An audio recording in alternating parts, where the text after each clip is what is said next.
Kiai Basri mengusap wajahnya setelah melaksanakan qiyam lail malam ini. Di samping ingin melakukan persiapan jasmani, rohani dan keilmuan untuk menghadiri acara reuni hari ini, ia juga mengumpulkan mental atau juga disebut ia sedang mencari tahu ada tabir apa di balik serangkaian kejadian demi kejadian yang menimpa pesantrennya akhir-akhir ini. Cobaan demi cobaan ia yang hadapi dengan tenang walau bertubi-tubi. Mampu membuat pertahanan selayaknya pagar doa agar menangkis dari serangan negatif seperti kejadian 3 malam yang lalu.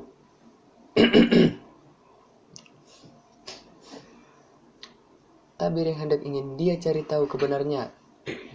Karena saat beliau memutuskan untuk mengizinkan Royan tinggal di rumah pengajar senior ketika ia ada semacam dorongan seperti didorong hati, bisa juga disebut bisikan bahwa ia harus mengizinkan anak yang pernah merubah sistem pesantren dan ternyata terbukti benar. Dan dengan sedikit dorongan dan Abah Haji berharap muka syafanya tidak salah bahwa anak itu juga bisa mengeluarkan pesantren dari kesulitan ekonomi yang dirasakan istrinya dan mau bergabung dengan pesantren melalui wisalah pembangunan West House Awabin. Itu Dharma. Terlihat oleh Pak Kiai Dharma sudah ada di luar rumahnya bersama Ustadz Arif dan Ujang. Tentu ini ada kaitannya setelah Kiai Basri menguatkan mentalnya melalui peningkatan Ubidia lewat tahajud qiyam lailnya ini.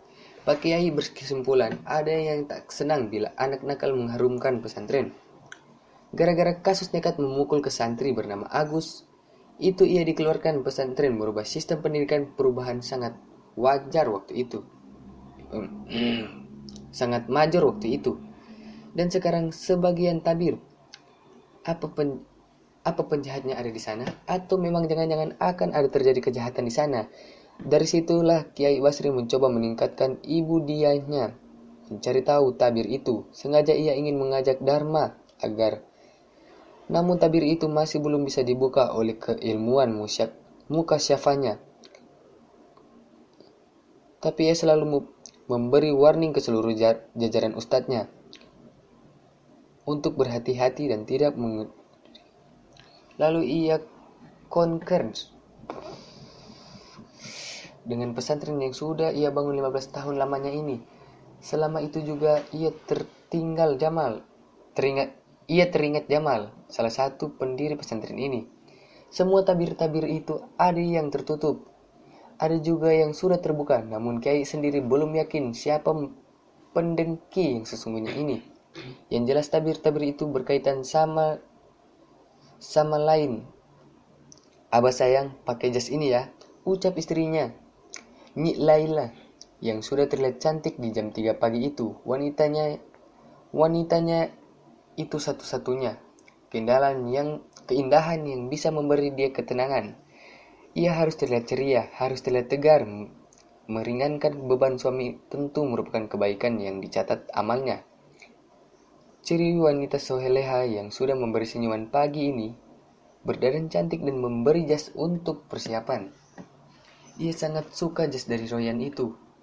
Bahannya berkualitas, sangat bagus, modelnya pun sangat kekinian, terlihat gagah bila ditempel di tubuh suaminya.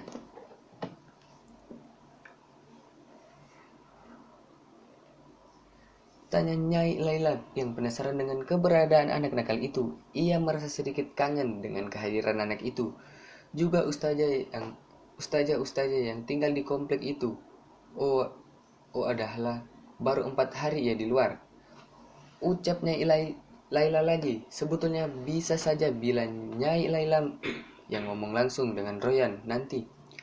Karena pada dasarnya ia ikut nanti. Namun ia tak enak bila harus ia sendiri yang bicara. Iya nanti, Abah kasih tahu, ucap Abah Haji. Ia pakai jas itu dan sorban putihnya untuk segera berangkat keluar. Umi keluar duluan ya. Mau lihat si cantik Ustazah Ipa. Dia ikut nggak ya?